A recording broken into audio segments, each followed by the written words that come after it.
સુરતમાં મદરસાઓ બંધ કરાવવા અપાયેલા આવેદનના વિરોધમાં મુસ્લિમોએ કલેક્ટરને આવેદનપત્ર આપી મદરસાઓ વિરુદ્ધ કરવામાં આવેલા ખોટા આરોપનો વિરોધ કર્યો હતો। સુરત કલેક્ટરને અપાયેલા આવેદનપત્રમાં જણાવાયું હતું કે વર્તમાન સમયમાં મદરસાઓ વિશે એવો ખોટો પ્રચાર કરવામાં આવી રહ્યો છે કે ત્યાં કટ્ટરવાદ અને આતંકવાદની તાલીમ આપવામાં આવે છે। આ આરોપ સંપૂર્ણપણે મિથ્યા અને નિરાધાર છે।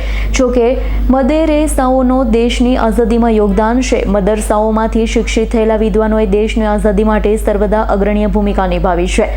દારુલ ઉલ્લમુ દેવબંધ તો ખાસ કરી અંગ્રેજોની ગુલામીમાંથી દેશને મુક્ત કરવા માટે જ સ્થાપિત થયો હતો। અન્ય મદરસાઓ તેની જ સીધી અથવા પરોક્ષ શાખાઓ છે। હજારો ઉલેમાઓએ દેશ માટે પોતાનું જીવન સંપત્તિ અને બલિદાન આપ્યું છે। આથી જ મદરસાઓને દેશ પ્રેમ અને બલિદાનની શાળા તરીકે ઓળખવામાં આવે છે। હાલમાં ઉત્તરાખંડ સરકારે તાજેતરમાં 30 મદરસાઓ પરથી પ્રતિબંધ હટાવ્યો હતો કારણ કે કોર્ટમાં સાબિત થયું કે મદરસાઓ પર લગાવવામાં આવેલા બધા આરોપ ખોટા હતા। આ ઘટના સાબિત કરે છે કે મદરસાઓ વિરુદ્ધ ચલાવવામાં આવતા પ્રચારનો હકીકત સાથે કોઈ સંબંધ નથી।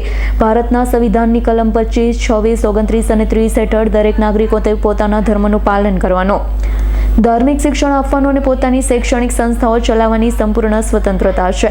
મદરસાઓ જ આ અધિકાર હેઠળ શિક્ષણ આપે છે। અહીં માત્ર ધાર્મિક જ્ઞાન નહીં પરંતુ નૈતિકતા, સત્ય, ઈમાનદારી અને દેશપ્રેમની શિક્ષા પણ આપવામાં આવે છે। જ્યારે મદરસાઓ સરકાર પાસેથી કોઈ ગ્રાન્ટ કે સહાયતા લેતા નથી, સમાજના સહકાર અને દાનથી ચાલે છે। તેથી મદરસાઓ દેશની આર્થિક વ્યવસ્થા પર ભારણ નથી।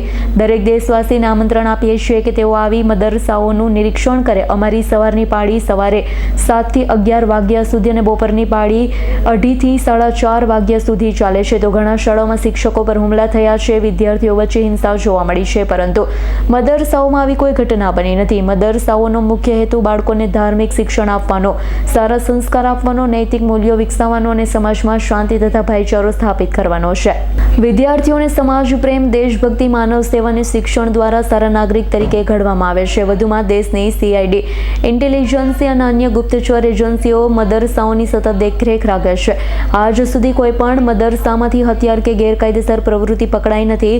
મદરસાઓના દરવાજા હંમેશા ખુલ્લા રહે છે। CCTV કેમેરા લગાવવામાં આવ્યા છે। કોઈ પણ અધિકારી કે નાગરિક આવીને જાતે નિરીક્ષણ કરી શકે। જેથી કલેક્ટરને વિનંતી કરાઈ હતી કે મદરસાઓ વિરુદ્ધ કરવામાં આવતા ખોટા પ્રચારને રોકવામાં આવે, મદરસાઓના સાચા હકીકત અને યોગદાન સમાજ સુધી પહોંચાડવામાં આવે।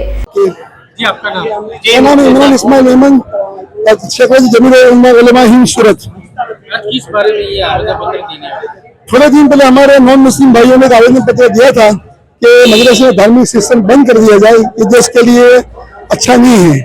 तो वो जो गलत फहमी है उसको दूर करने के लिए, मदरसे तारुफ कराने के लिए ऐसे लोगों की बातों को तवज्जो न दी जाए, मदरसे को और प्रोत्साहन दिया जाए। हम अपने पैसे से, अपने उम्मत के प्रजा के पैसे से चलाते हैं। गुजरात के मदरसे भारतीय पे कोई चंदा के कोई उनकी कोई पैसे लेते नहीं है।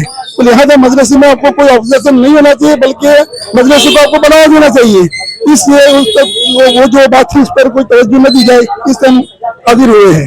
मदरसे में धर्म के विरुद्ध सिखाया जाता है, ऐसा भी बताया गया। हाँ, धर्म के विरुद्ध बिल्कुल सिखाया नहीं जाता है। ये सब बातें हैं, हवाई बातें हैं, पायाहीन बातें हैं, जिसकी कोई बुनियाद नहीं, प्रोपेगेंडा है।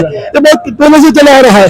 हमारे मदरसे दरवाजे 24 कला खुले, 2 पढ़ाई होती है 7 से 11 और 2:30 से 4, 4:30। 2 पढ़ाई में एनी टाइम कोई भी किसी भी भेष में आओ, मुसलमान के भेष में आ जाओ, हमको सबक में बैठना है, आप बैठिए, अचानक आइए, आपको कोई ऐसी चीज मिलेगी नहीं। चेकिंग कीजिए, कैमरा लगे हुए हैं, आप निरीक्षण कीजिए, आपको कोई ऐसी बात मिलेगी नहीं, सब प्रोपेगेंडा है।